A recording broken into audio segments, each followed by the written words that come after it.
It's cool.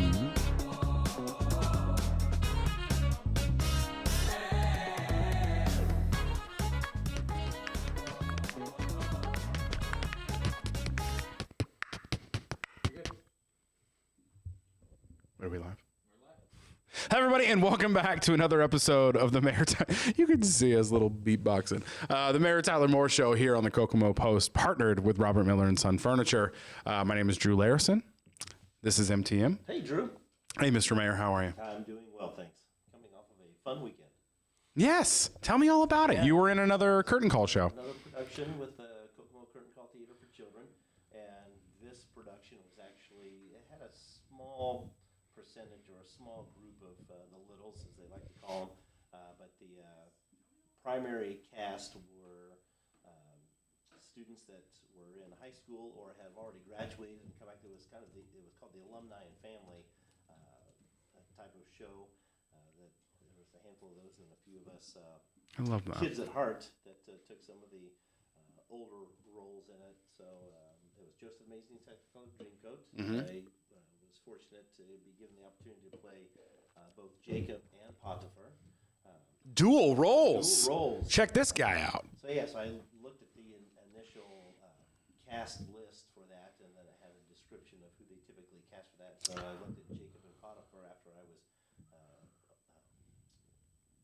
offered the role, and it said Jacob and Potiphar, and it said typically casted by a male in his 50s or 60s, and I went, yep, I guess that's me now. We have people in the chat saying his mic is not coming through. Hello. I hear his mic. No, I can hear myself. Okay, we'll work on that. Not sure how that could be happening. But yeah, it sounded like a fun show. That's one of those shows. I saw that at Beef and Boards one time, and that was really fun. It's a fun show. I saw it twice in Chicago with Donny Osmond. Donny Osmond was been really, when Joseph was in its height. Now it's back on Broadway or on stage again. But this time, Donny Osmond's time. Hold on a second.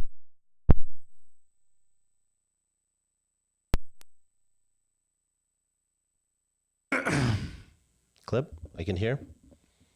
Can we? All right. Can you? People in the chat, can you hear us? Can you hear us? Can you hear me? Obviously, little buzz you can now. hear Drew, but can you hear me? Anyways, Further comments to come through. Yeah, it's a really fun show, right? It gives Very like much. Grease vibes, but like with the Bible. or Jesus Christ Superstar. Yes. If anybody's, it's that kind of deal. I love that. Very cool. But yeah, a lot of fun. Love that. Love that. All right. Well, I want to make sure our mic is working. All right, we're good. Perfect. We got it. That worked. right. Sounds good. Let us know. Get me this tab. I want to do a quick ad read for Robert Miller and Son. do. They are the partner of this show. So, Have been. And honestly, it's their birthday. Robert Miller and Son is Oh. turning 70 years old. No way. This month or next month or Like this month. Okay. It's crazy. We just turned 10, and I thought that was a big deal. And here comes Robert Miller and Son to humble me real quick. Yep. 70 years old, and the celebration starts right now. For this next 7 weeks, takes 30% off everything in the store. 30. 30% off everything. Sofas, sectionals, mattresses, and more. Plus, enjoy additional savings on select items and take part in special giveaways happening all month long. It's the sale you don't want to miss. Built on 70 years of comfort, quality, and service. Come see what's new, rediscover old favorites, and bring home something you'll love. Visit Robert Miller and Son today. The doors are open and the deals are on. Did their ad or emailed ad have information on when their official opening day was or first? No, but I bet I can business find out. Yeah. Well, we can find out later. Yeah. Well, I That'd mean, be I can dual task. I got ADD. that. I got that superpower, Yeah, but congratulations. 70 that's awesome. years. That is just a wild, 1955 is the year. So that would be 70 years. I bet I can find out the exact day or I'm something sure like they that. let us know. Because I want to sing happy birthday. Right. I want to sing happy Be nice birthday to him. Recognize. Yeah. So for everybody watching, we got 21 people in the live chat. If you are watching, drop a happy birthday. Robert Miller and Son. Yeah. Maybe little fun celebratory emojis in the when you chat. open it up, Maybe a birthday cake emoji in the chat to wish Robert Miller and Son a happy 70th birthday. It's amazing. Some humans don't even make it to 70. So it's just crazy that business has been around for that long, and they've done nothing but serve this area really for well. that matter. It's wild. 70 years is a long time. It's cool. What's going on at City Hall this week? Still it's trying to reschedule appointments with the controller to get budgets, the discussions with those going, as a lot can attest to as well. I mean, still getting some cleanup done out on the roadways, some in cooperation with Indiana American Water. Apparently there was another water main break yesterday or today up at Gerhardt in Washington. I mean, this is the 11th in like 40 or 45 days. That's a lot. There's just a lot of pressure changes in the lines with a lot of the stuff that's going on that's finding its way. And so we have reason to believe that they may bite the bullet here in the next couple of years and do similar to what NIPSCO recently did and go throughout the city and replace some of the aging lines or older lines. So we'll see where that's going. But outside of that, winding down at Kokomo Beach this Sunday is the Poojas in the Pool, which is always the signature event to close the Kokomo Beach season. So looking forward to that. Getting the lease terms agreement or lease terms ironed out in the agreement with the new Kokomo baseball team owner, the Bullpen Ventures. So hopefully getting that squared away by this week as well. So all kinds of end of summer, even though summer spills into September, but with kids going back to school tomorrow and Wednesday, end of summer is kind of staring us in the face. I know. This summer, summer just goes by anymore so stinking quick. And like my kids are, I had one kid, she had her open house last week. She's going into middle school, which is really great. Crazy. I'm not nervous at all for that. Really exciting for her. But then my other kid, who's a son, he's got his open house tonight. He goes back to school. And like we always do, we have this tradition of we do pizza the night before school. Sure. Mainly, everybody loves pizza, but mainly for the reason the end of school photos, and Joe has probably seen these for years now, like at the end of the year photos, my son Jude has always had a slice of pizza in his hand for the first day of the year and then the last day of the year. And like he always has a slice of pizza in his hand for the first and the last. And like just seeing the difference and how much he's grown is just wild. So we've turned into like a, pizza last day of school tradition. Sure. Okay. Sweet. Good luck everybody at school this year. Yeah. Should be a good school year. And folks, please be careful out there. Obviously, if you're in and around the schools, kids that walk to school or may get dropped off, shooting across. But by all means, when the school buses are out and you see an arm out, please stop. Please obey it and keep accidents to a minimum. There are precious commodities, so pay attention. Absolutely, yeah.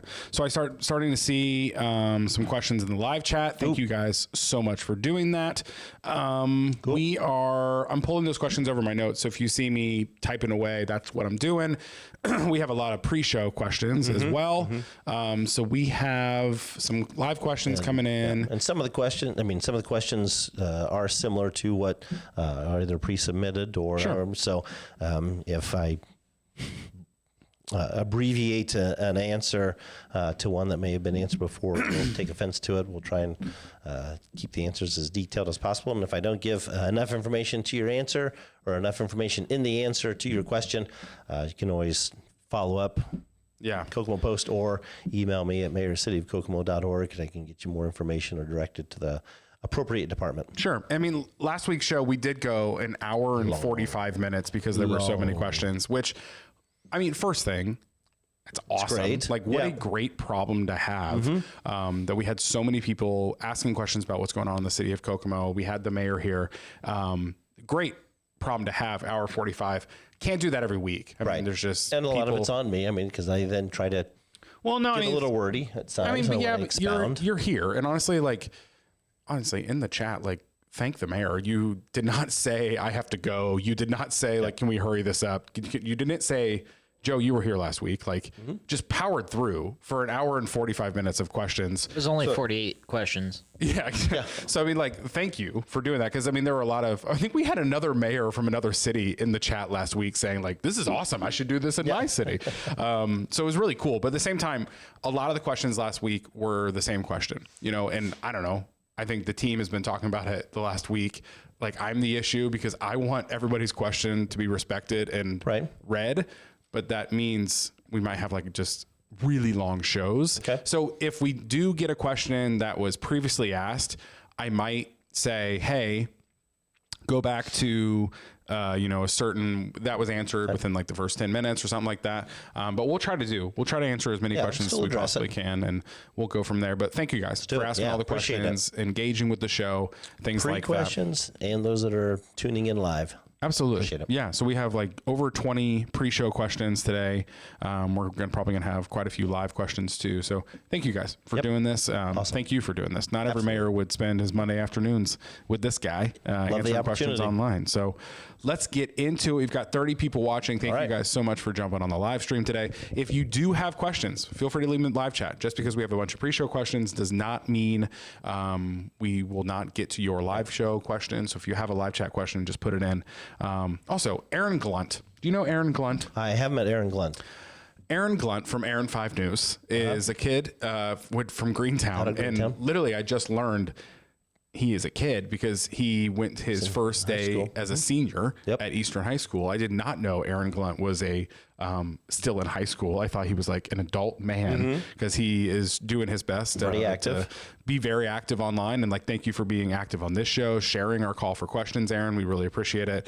Thank you for watching the show, and everybody else that's in the live chat week after week. We really appreciate you guys making this happen. So we had like over 11,000 video views last week alone between the live show and the clips that we posted. So you guys are really loving the show, and we're loving that you're loving it. So let's get into it. First question of the day. Hop in. It's from Troy on Facebook. When is Kokomo going to adopt a no panhandling law? Panhandling is dangerous to the panhandler and the commuters. It also makes our town look trashy. I have sympathy for the panhandlers, but there are plenty of options for them in our city to get help. But honestly, most can't stay clean to receive assistance.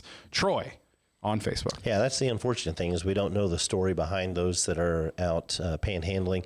There's not currently an ordinance against panhandling until they become a safety issue or a safety hazard to traffic. So if they're stepping into the lanes of traffic or approaching vehicles and knocking on windows and such, then they become a nuisance and can be detained by KPD or the Sheriff's Department. But prior to that, there's nothing on the books now. I believe there was a sheriff deputy that had replied in on the feed in the pre-question saying that it was challenged in court and not, somebody tried to create an ordinance against or a law against it, and it was overturned in the court. And so it's not illegal until it becomes a safety hazard either for that individual or for traffic. And at that point, folks need to call 911 to have the KPD or Sheriff Deputy come and address that individual. Yeah, so I mean, at what point do you think should that call be made, or like when someone should let them know? Is it like if they're touching your vehicle? Yeah, if they're stepping into the lane of traffic, and I've called a number of times, especially on 931. I mean, they stand in on the small median on 931, and I immediately contact KPD to have them go and advise them, because obviously 931 state highway, they're not going to get state police down there right away, and such. Is just easier for ours to do. So if you see anybody in the medians on 931, that's state highway, that's highly dangerous. So that needs to be called in. But other places, again, it's part of it too. Again, it pulls on folks' heartstrings, and when they do give to those individuals, then that promotes, or not promotes, but it encourages them to continue. Now, yes, there are services available and such, but directing those individuals to those would be when KBD would end up being called, or there's times too when they get up to them and might roll the window down and say, hey, you need to move along. There's the address for this or that, whatever. Or if they hop on our public transit and work their way down to get information downtown. Got it. Okay. Next question is from Bethany on Facebook. What can you share regarding the Howard County Jail terminating its contract with previous medical provider for jail inmates on July 31st and has a new contractor been secured and begun services to ensure the inmates are receiving medical care? No idea. Howard County Jail is it's governed by the Sheriff's Department and Howard County government, and so the city has no authority or participation in any of the agreements concerning the services and staffing of the facility. She also had a follow-up. Also, will you support the care package for the unhoused event being organized on Wednesday, 8/6 at the Soul House at 5:30 p.m.? It'd be great to see you there, showing your support for our community, taking action to support our unhoused neighbors. Okay. I can maybe work my way around this on Wednesday, a couple days. Wednesday. Yeah. Wednesday at 5:30 on West Superior. I'll look for it. Okay. Matt on Facebook, HB 1001 is going to put unbearable strain on the Indiana public schools. Does the mayor support the measure, or can we count on his support to steer tax dollars away from private schools by overturning HB 1001?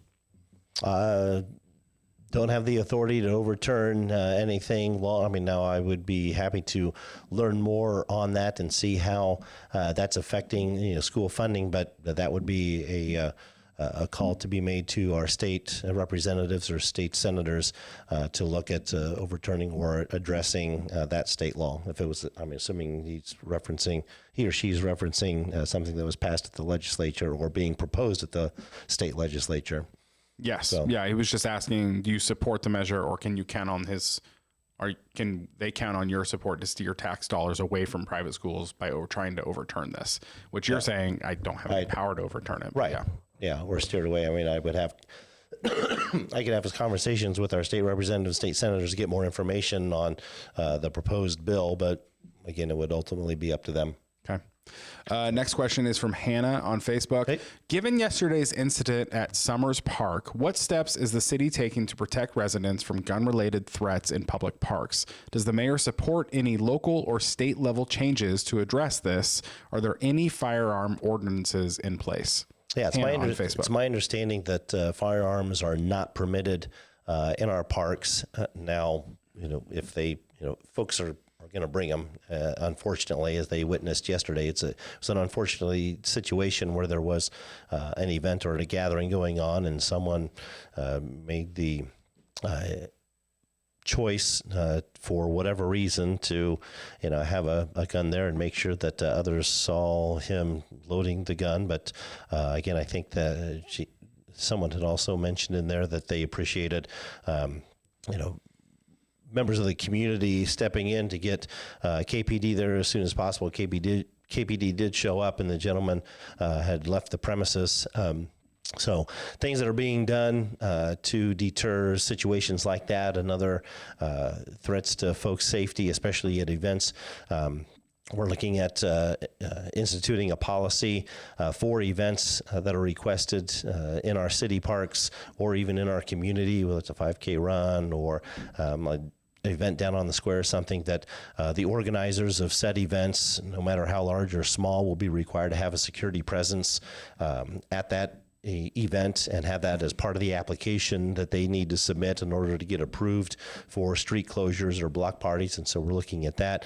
We continue to actively recruit new officers to try and keep up the numbers as a handful continue to retire because we do have an aging force with the Kokomo Police Department. And so working on that, we should, by the end of this year, with the 3 that are coming on and 4 coming soon, upwards to 11 more officers by the end of the year, but still, end up losing, 4 or 5. And so we're trying to stay ahead of the game with that so that we can not only better patrol the streets, but utilize our electric bikes and such to patrol the trails and parks on a more regular basis. And so those efforts have stepped up. But we encourage folks to download the 411 app so that you can submit a tip anonymously if you see or witness anything. But yeah, anytime that there's an event, we encourage those organizers to have security on the premises to deter those situations. And again, we're looking at adding that to as a policy for event approval for block parties and events in Kokomo. Got it. Very cool. Next question is from Roger Sobey on Facebook. This would make me laugh. I'm on a bike ride with my kids right now as we speak on the Industrial Heritage Trail. Cool. And I noticed that the bike repair stations are missing the attachments to fill tires with air. Is this intentional to prevent stealing, or is it just a coincidence that they are all broken? Roger on Facebook. It's probably just a coincidence that, I mean, they've probably been vandalized, and our Parks Department didn't realize that. It could be something that occurred over the weekend.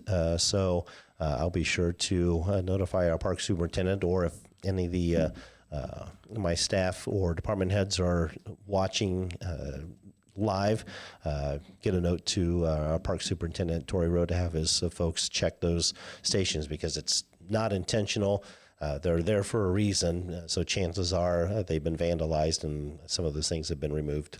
So sorry for the inconvenience. Glad you're enjoying the trails. Also, it's impressive that you're riding a bike and writing a comment at the same time. Well done. Next question is from Alan on Facebook. When is the city going to do some rehab to the trail riding surface south of Markland Avenue? Lots of the trail is heaved up from the tree roots, which is hard on both bicycles and those riding them. Most of the rust red pads of the intersections are gone/broken, and we need a new proper trailhead at the south end near the Hampton Inn, not the homeless trash that fills the area under the 931 bridge or dodging traffic to get across 931 from the south side neighborhoods east of the highway. Got it. So, I mean, we tried to take assessment of the trails, and so it sounded like you indicated trailhead, or not trailheads, but crossings and the curbs and such, or ramps south of Markland. So we'll check that section of the Heritage Trail. But then, down underneath the bridge there from where the Dad Camp facility is now over to Hampton. There have been issues with the homeless down there. We're in the process of getting that cleaned out. Now, I know NDOT, as part of what they're doing to rehab 931, will be doing work to that bridge there just south of Lincoln, where where the trail goes underneath. So they'll be doing that in a couple of years, I believe, and we'll be redoing the underside of that, as well as widening a little bit of the bridge up top so that we can add a partial trail into the neighborhood along the bridge as well. So there's improvements coming soon, but in the meantime, it's just when our parks or street department can get down there to clean it up, because it is a little rough since it does not continue on anywhere, but it's in the plans. Gotcha. Okay. Quick ad break for our friends at MetroNet. Attention, internet lovers, which is you if you're watching this at home on the internet. At MetroNet, we are all in. The price you see is the price you pay. Get 1 gig internet for just $70 a month, plus no sign up today, or plus sign up today and get free installation. 0 extra fees. No rising costs, no annual contracts, just fast, reliable, 100% fiber internet. That's blazing speed for streaming, gaming, and working from home on multiple devices with 0 buffering. But hurry, this limited time offer won't last forever. Go to metronet.com and make the switch to 100% fiber today. Get MetroNet and love your internet. Terms and conditions apply. Thank you, MetroNet. Yeah, they're doing residential now in Kokomo. This awesome. We have their internet downtown at our office, but now they're doing residential too. There you go. Love it. Love it. Next question is from Seth on Facebook. Since it didn't get answered last week, here's a little copy and paste on my last question about our homeless/unhoused population. Sorry about that. Sorry we missed it. He says, my brother in Christ, you keep making references to things like the shelter and saying these human beings just don't want to follow the rules. Do you know what the rules are? Do you have any idea what goes on in those buildings? Do you know how many people harassed there for things like race or sexual orientation? Do you know how many people have their things stolen there? It's just the people that are seeking shelter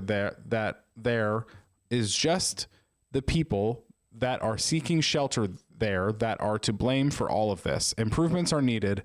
What's the plan? Seth on Facebook. Well, the two shelters that I referenced last week, and I don't know if it was him or somebody else, he said, why are you only talking about faith-based? I mean, the Rescue Mission and Coordinated Assisted Ministries are the only two that I'm aware of that provide housing for the homeless. Now, I know Gilead House, I mean, it has kind of a transition facility for women coming out of incarceration or addiction, and a lot of the other transition homes are specifically for addictions. But those two that I referenced, I mean, I guess the rules are, when they're in, they're not allowed to have drugs. A lot of times they're not allowed to have pets. And in some cases they can't have children, but Rescue Mission does have open arms for those families. But because both of those facilities are faith-based, there is an expectation of those that come in to have some type of faith instruction or faith education or influence as well. And a lot of folks are turned off by that. They're not allowed to smoke in those facilities, and a lot of folks would prefer to that.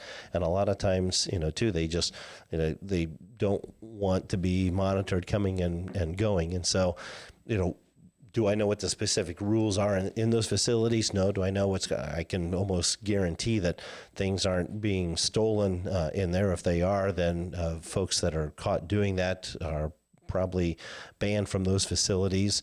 But I can guarantee, 100% guarantee, that both of those facilities that I've referenced have no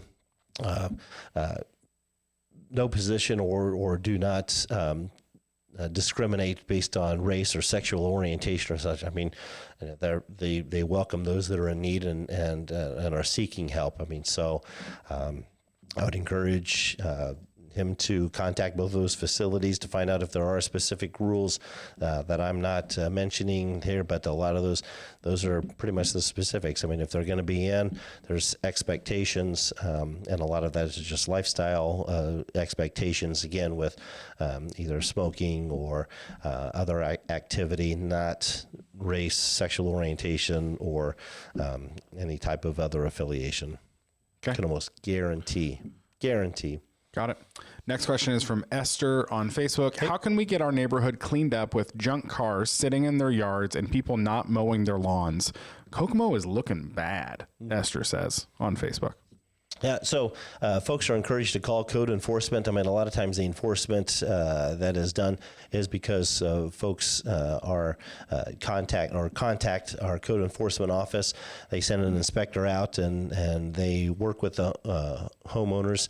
A lot of times when notices are sent because of violations, whether it's high grass or weeds or abandoned vehicles and such, sometimes those notices go to the property owners, and the folks living there, the tenants, aren't the property owners. So the notices either don't make it their way to the actual property owners, or the property owners are out of state.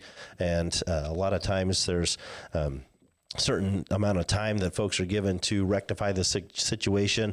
It ends up getting cut, cars get moved, whatever, but then a few weeks or months later, it goes right back to that situation. So we just encourage folks to report those to our code enforcement so they can come out and see what, if anything, can be done, and if additional enforcement can be done. And I know folks also say, we need to enforce the ordinances. Well, a lot of times fines are issued to these property owners, and because those fines end up getting added to the property tax bills, these property owners are just paying it with their tax bills. And if they're paying the fines, then there's not much to be done at that point until there's additional action. At that point, further enforcement can be done. But yeah, so I would encourage those that see or feel that there's violations or feel that things are trashy, even up and down alleyways. I mean, alleyways are hidden areas behind people's residence that a lot of times only those that may be using the alleyways to get to their homes or our city workers, may travel down and not see or try to address, and that's where things end up. But we encourage folks to report those as well so we can get some type of enforcement action started. Okay, gotcha.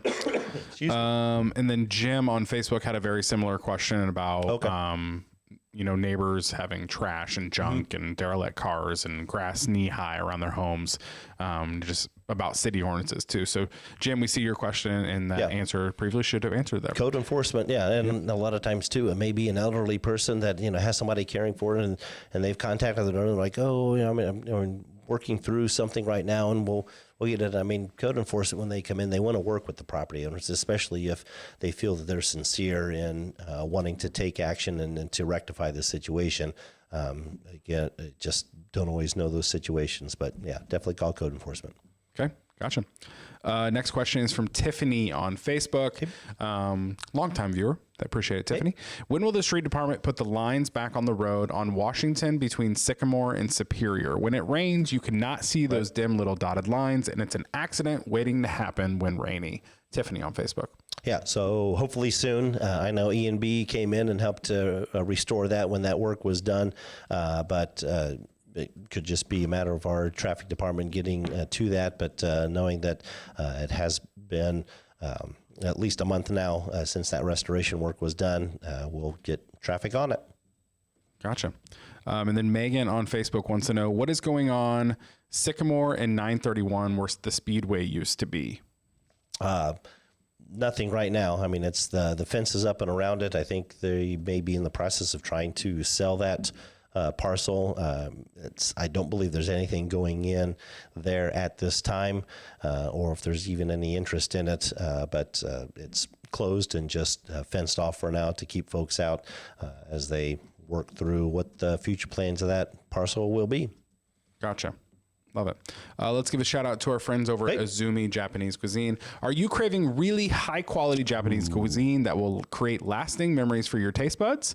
Get $5 off your bill when you spend $25 at Azumi Japanese Cuisine. You got a big friend group going? Bring them in and get them get $10 off when you spend more than $50. You get a discount and a full belly. I call that a win-win. From ramen to sushi, Azumi has some of the best to offer here in Kokomo, and you certainly cannot forget a sweet bubble tea. Ooh. Next time you are craving Japanese food, make sure to come into Azumi Japanese Cuisine. You will not regret it.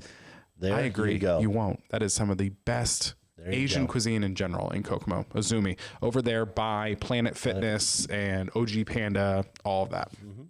You know what? Somebody actually said, I said the OG Panda a few weeks ago, and they're like, no, we need to quit calling it's just Panda. We don't need to add anything to the OG Panda. They are Panda. They are Panda. Panda Not Express. Panda Express. They're their own thing. Panda. But it's Panda. Yeah. We don't need to see OG. All right. Next question is from similar. I think she asked a question last week. I don't know how to pronounce her name. Okay. Maygrid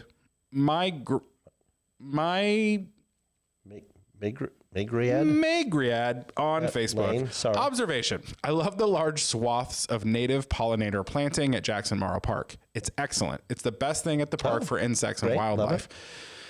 The Parks Department should do a planting like this in all city parks, large and small. Once established, they are very easy to maintain. P.S. The Parks Department does an excellent job beautifying Kokomo. Kudos to everyone who works there. Very awesome. Not really a question. Love that. Although, I will speak to that. Unfortunately, not everyone shares the same love for those native plantings. We have tried that in a few pocket parks, and I say pocket parks because there's, I think, 39 parks in Kokomo, and people are like, whoa, what are you talking about? And a lot of those are in neighborhoods where backyards all abut up against a common area that the park maintains, and we've tried a few of those plantings in there, and folks weren't too keen on it. But yeah, we'll definitely look for those opportunities to add those where we can. Got it. They're nice. Next question is from Brad on Facebook. I'm hearing rumors of the battery plant going away, but a new deal has been made involving building wind turbines using the newly built plants, possibly building another plant to coincide as well. Are there any truths to this? Thank you for all you do, Mayor. Brad on Facebook. Not that I've heard. Now, I obviously with the slowdown in the automotive industry, specifically the EV industry, a lot of production has slowed down at the battery plant. But no, there's not any indication that we've been given that there's any switch from automotive to wind turbine manufacturing those batteries. Those plants are owned by Stellantis and Star Plus, which is Stellantis, and Samsung SDI, and so their focus is on automotive and EV battery components. Okay. Next question is from Brett on Facebook. I love Kokomo. Cool. So do I. My largest concern has always been that we need to diversify into other industries. We see Fishers, Carmel, etc., getting these new factories and headquarters built weekly. Are there industries looking at Kokomo? What are their reservations about investing in Kokomo? What are we as a community doing to help alleviate those reservations so we can bring in more industries? I know it's not a simple topic and it has a lot of things play into it. I guess I am just looking for a general summary of who's looking and what's stopping them. To clarify, I'm not talking about restaurants, but actual large businesses. Thank you. Brett on Facebook. Yeah, so a lot of the leads for industry that want to locate in Indiana go through the Indiana Economic Development Corporation. And so our local LEDOs, or local economic development organizations or officers. In our case, it's Lori Dukes with the Greater Kokomo Economic Development Alliance in partnership with Wes Reed, who's our Director of Development. And so anybody that's looking in central Indiana, we potentially get leads from the IEDC. We're in publications. We try to get feelers out and such. I mean, yes, we're heavy on automotive and have been for decades. And I mean, it's something that administrations prior to mine, I mean, multiple administrations prior have looked at, and community leaders have talked about the need to diversify. With our automotive presence, there's still that reliance, but it's not due to a lack of trying. We got excited, not that we were in the middle of a pandemic, but when the ventilators were manufactured here at one of the old GM facilities, we thought maybe that was our foot in the door to the medical industry, and that didn't pan out. But always open for business, always open to try and lure other industry in.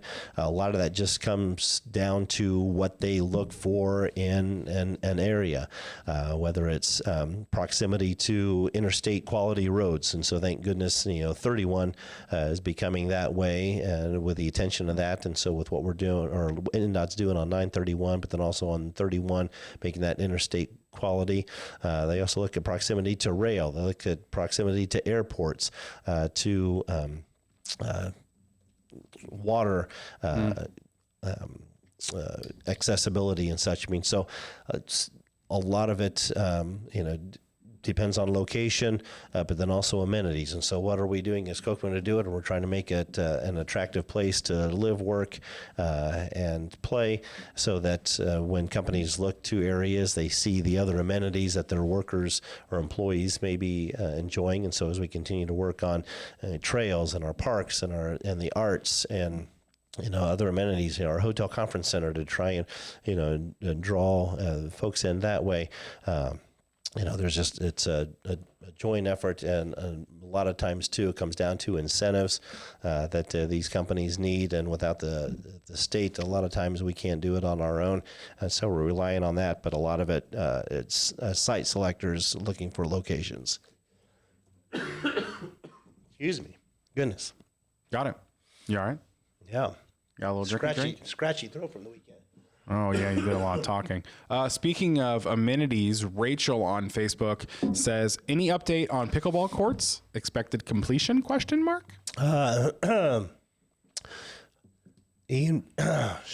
E&B Paving is contracted to do the new pickleball courts at Cutler Park. Hey, take your time. I know. You're good. I might need to get more water. They should be starting on those here in the next week or two. And where are those, you said? Cutler Park. Okay. So right now, the miniature golf course, which is a partnership between Bridges and the city. Sorry, folks. My apologies. Joe's going to go get your water. You're good. That That's nearing completion, but E&B should be starting here in the next few weeks and should take about 30 to 45 days to complete. Got it. So Okay. by September. Love it. Next question is from William on Facebook. I just found out about the land next to Haynes, used by the Kokomo Soccer Club, has been acquired by Haynes. We were told the soccer club has nowhere to play after this season. Does the city have another place to accommodate to allow this to continue? Championship Park, perhaps? Thank you for all you do. Sure. Thank you, Joseph. That property that the Kokomo Soccer Club is currently on is or has already been owned by Haynes. Haynes has always owned that for the 30 years the Kokomo Soccer Club has been there. Haynes is getting ready to go through a $170 million expansion and needs that area. And so that's the unfortunate reason that Kokomo Soccer Club will no longer be able to play there after this season, after this fall season. It's not that Haynes acquired it. It's just that Haynes has allowed them to play there for 30 years, basically rent free there. And so, yes, the city of Kokomo has had spent a large amount of money on the Wildcat Soccer Complex there, where Berkeley tees into Markland Avenue there across from the jail. There's currently, I think, 5 fields that the Kokomo Soccer Club has set up recently. That's where a lot of their travel ball is. There's additional ground back there that they may be able to use, but we have a meeting, ironically, set up for tomorrow afternoon with the leadership of Kokomo Soccer Club to hear from them what they may have in mind and how the city can help, because it's not a city league. Even though it's the Kokomo Soccer Club, it's not a city-sponsored league, but we're going to work with them to see what solutions may be possible to find either an expansion, or if they're good with the additional ground at the complex, or another site. So Got it.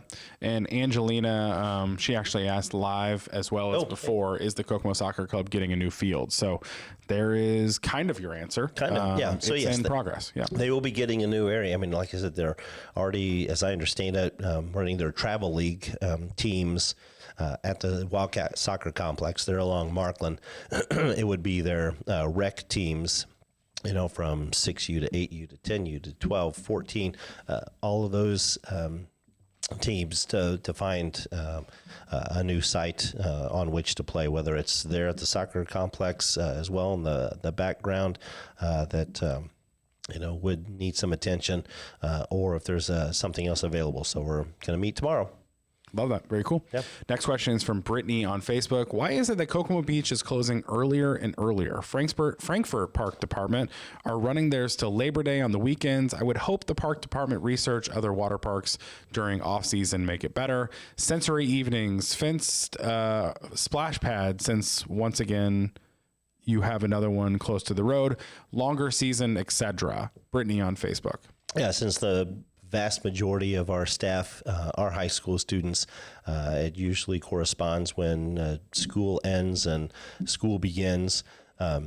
Looking at just the weekends, I guess there could be that possibility as well to take it up to Labor Day weekend, but many of those students that are lifeguards as well are in fall sports, and so we lose a lot of staffing when school's back in session, and so therein lies the challenge with that. But always open to ideas and to pursuing the opportunity. Even as she mentioned, different offerings on evenings for either sensory or other small groups. I know in the mornings there's a group that walks in the lazy river. Could possibly open that up to younger children or those that have sensory issues as well, since there's already the staff out there for the walkers. Definitely a possibility, but yeah, a lot of it is just staffing. Yeah, there's a lot of those are high school kids, like you said, and as we talked about earlier. Yep. They're going back to school. Sorry, we're getting some live questions here. I want to pull them over. Here we go. Next question. And we kind of talked about this at the top of the show real quick because there was another one over the weekend. But Anne Marie on Facebook, are you going to address all the water main breaks with the water company? It's getting ridiculous. That it is, and God love them, they're working with aging pipes and are finding the weaknesses in those. I mean, so yeah, I mean, we work with the water company to the extent that we can with engineering, either helping with design and layout, or our street department or wastewater department with the restoration after they repair it. But we're doing what we can to assist them. But yeah, Indian American Water has a daunting task ahead of them in regards to a lot of the lines. Because Kokomo is unique in the way, like, we've called it city water for a really long time, but the whole process is operated by Indiana American Water. And some cities do have, I mean, have their own municipality or their own municipal water. I mean, just like, you know, sanitation. I mean, the stormwater and sanitation is city owned, and so the city has the rates and such. I mean, now, other communities have sold their sanitation services to a private company as well. So that private company may do water supply and sanitation into one bill, as opposed to two separate ones like we've got here in Kokomo. I mean, so that's always a possibility as well. But privately owned water, publicly owned sanitation, and stormwater. What's the history behind that, though? That's where I was getting. Are those the pipes that are like having issues now that probably need massive overhaul and repair? Were those originally city water or city pipes? Like, what's the history? Do you know? I don't know. That'd be interesting. And like, when the Indiana American Water, did they just came get in ownership of them? And installed them, or if it was a water company before Indiana American Water. That'd be interesting history. Find out. All right. Next question is from, Michelle on Facebook. Any plans to upgrade our public transit system? Make sure all the stops have sidewalks and shelter. I ask because we have some stops with no sidewalks or shelters. That makes sense. This sucks for everyone, she says, but especially our disabled citizens. To grow as a city, you have to serve everyone, considering disabilities and planning benefits everyone and hurts no one. So this is a topic we've talked about over the years. We've addressed this as well. A lot of it has to do with easements and accessibility. I mean, where those stops are not owned by the city, and so we need the property owner's permission to either put a sign, to put a concrete pad, to have a sidewalk, or even to have a shelter. And a lot of those areas, because they've been identified as the areas to best serve those that would rely on that public transit, the availability isn't there to put a shelter or to put more infrastructure there to support that. So it's unfortunate that we can't do that. Anyway, it's just like putting sidewalks anywhere, or even street lights. We've talked about that too. I mean, we can't just throw in and say, okay, this is where neighborhoods want street lights, and just start throwing them on people's property. You get a street light. You get a street light. Those stops, we work with the property owners, and based on those locations or their desire is whether or not a shelter or additional improvements or infrastructure get put in. Got it. Okay. Next question is from Jimmy on Facebook. A little cheeky here, but who else wanted to know this? Andrew on live chat was also asking, will the splash pad at Jackson Morrow Park be open in time for ice skating? It will be. Oh, good. Yep. I mean, they won't be ice skating on it, but yes, it will be open in time or prior to winter. And so we'll have it open. We're shooting for Labor Day weekend, have it open. We're going to hope for a very fun and warmer September so that folks can enjoy it maybe after school or on the weekends until we end up winterizing it, sometime in mid to late October. But yeah, it should be, we're shooting for Labor Day weekend. But yes, it'll definitely be open before the winter hits. Got it. Next question is from Gehring on Facebook. Hey. Kokomo statues include a giant mantis, a gorilla, and a whale, among others. But why not a big red dog? Gehring on Facebook. Good question. We've had folks talk about that. I mean, for those that don't know, the big red dog, they're referencing or referring to Clifford the Big Red Dog, because the Norman Bridwell originally spent time in Kokomo and is from Kokomo, and so Clifford the Big Red Dog is considered to be to have been born in Kokomo. There's just not been a movement toward or something. There's ironically been a recent discussion about possibly adding a Clifford feature in one of our parks. The size of it may depend on the availability or funding and such, because that'd be, if we wanted something, true to scale. Imagine just getting a little guy. A lot bigger than a cow and a mantis. So, so never say never. There's been talks. I mean, at least a cool mural, big red dog mural could be cool somewhere. I've got a giant wall on my back building if somebody wants to put something on it. Next question is from Steve on Facebook. Quit making Kokomo a dumping ground for Chicago's unwanted rejects. Okay. Didn't know we were. Yep. Next question is from Chris on Facebook. Is the mayor for fighting that the Epstein files be released, or is he a protector of a word that might get me a little targeted on Facebook? I'll let you read it there. Oh. Yep. Yeah. So those that aren't, Yeah. kid related something. So Tito. Am I for fighting that the Epstein files be released? I mean, that's a federal deal. I don't know that they'll ask the local mayors or organizations that such, but I'm all about transparency. If things need to be out, then things need to be out to clear things up. But no, I'm not about protecting those that break the law or prey upon children.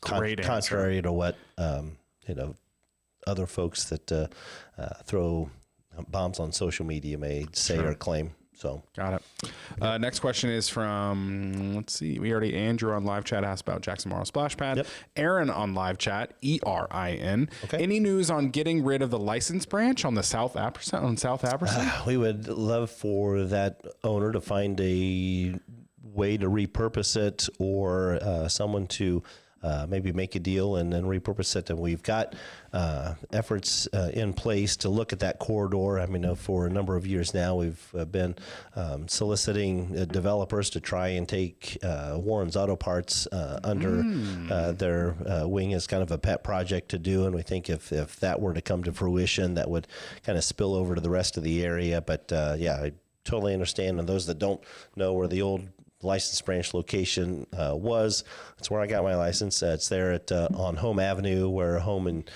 Union come together. They're at the Ale House, and again across from Warren's Auto Parts, the old Warren Auto Parts site. So working on it.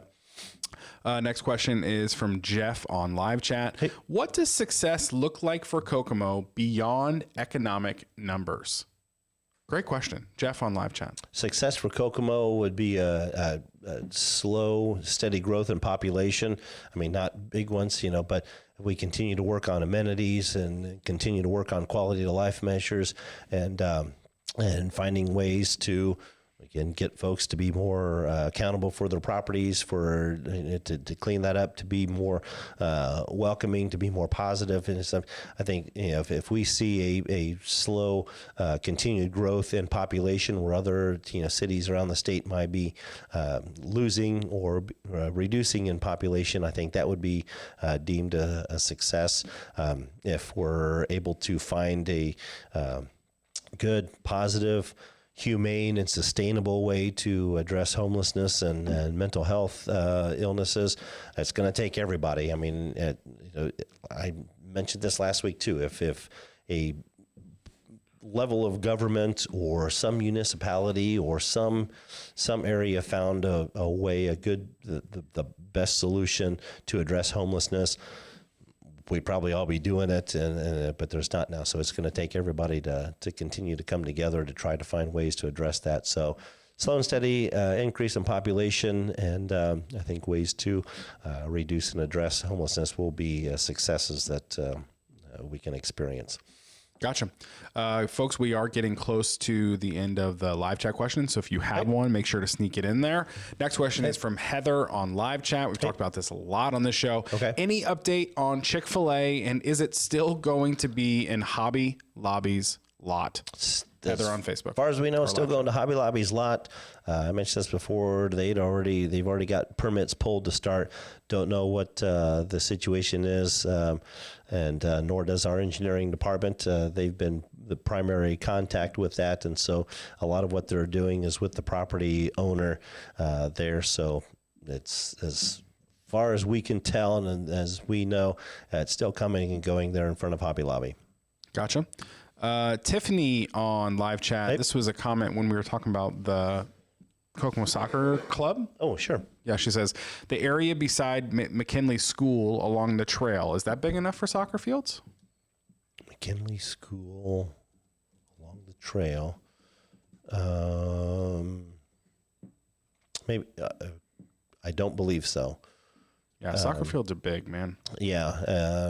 And then how many soccer fields do they have too? It's not just like one field, Yeah, right? and they're different sizes. I mean, Yeah. so like I said, you go through, 6 and 8U, I think, use the same sizes, and those are smaller. 10 and 12 are a little larger. 14 and 16 are definitely larger, and they probably need a space. I mean, we'll find out tomorrow more, but I would assume that they would want something that's similar to the Hatchet Fields there on Haynes property now, which I believe is 8 to 10 additional fields outside of their travel fields, the 5 that are already at the Wildcat Complex. So we got some ideas. Okay. Stay tuned. Next question is from Joe on live chat. How many people do I need to get to sign a petition to get a Wawa here in Kokomo? I'm tired of White Castle being the only food open after 10 p.m. There's a few other places. Taco Bell, I think, is open. There's a lot of those.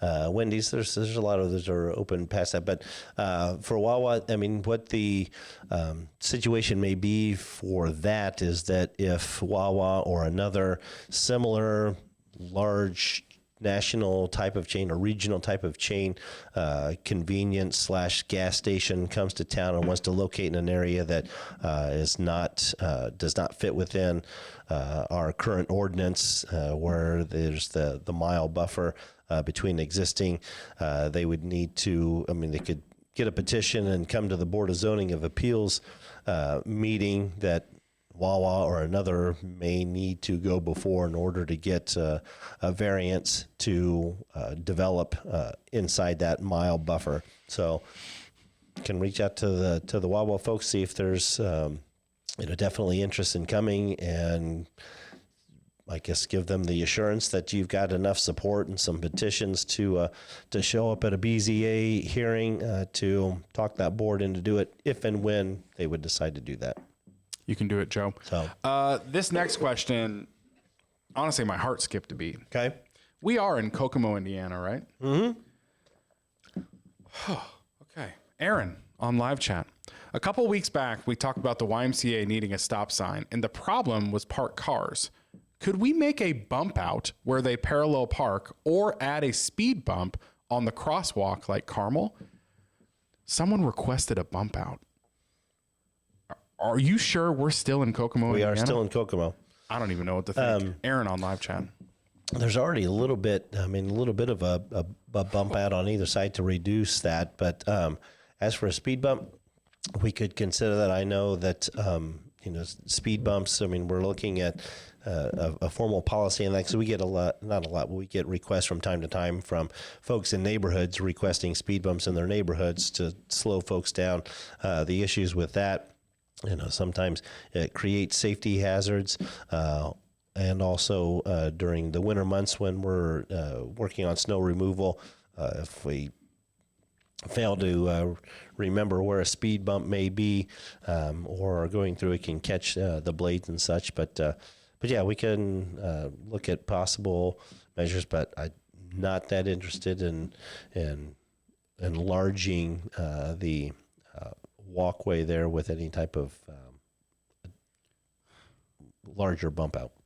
Bump out, I thought was a 4-letter word in this town. Last question is from Elena on live chat, which we talked about the splash pad a little bit before. Yep. Elena, I think you maybe just missed that conversation, but she did say, what is the time frame for splash pad at Jackson Morrow? And are they preparing to build buildings on that road behind Half Moon? Is that potentially extending the time frame for the splash pad?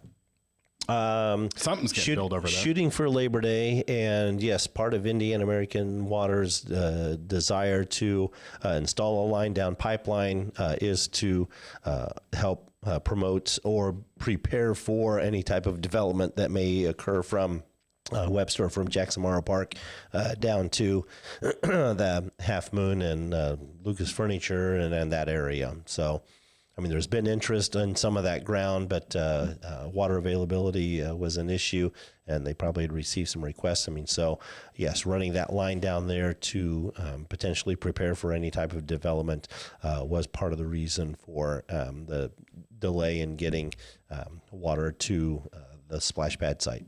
Love it. Well, those are the questions we had today. So thank you guys for submitting those questions. Thank you for answering them. If you have any questions and maybe you're watching this at a later time, make sure to just leave it in the chat below. We always go back and make sure we don't miss any questions. Absolutely. We are human. Sometimes we do, though. So we'll do our best, do the best we can. Thank you guys for watching. Mr. Mayor, do you have a dad joke for us today? Well, knowing that I really need to get back, we were talking about the why, I need to get there. I need to get back in shape. And so I thought, I'm going to start running again. And so I left the house and headed out, and I got about 2 minutes out and turned around because I realized I forgot something. What'd you forget at home? I didn't. I forgot I was out of shape. Hey, you're always welcome at CrossFit. Thanks for watching this episode of the Mayor Tyler Moore Show here on the Kokomo Post, partnered with Robert Miller and Son. Happy birthday, Robert Miller and Son. 70 years in Kokomo and Howard County. Thank you for what you've done and served this community so well. Thank you guys for watching this episode. We'll see you next time, Kokomo. Right. See you, Kokomo.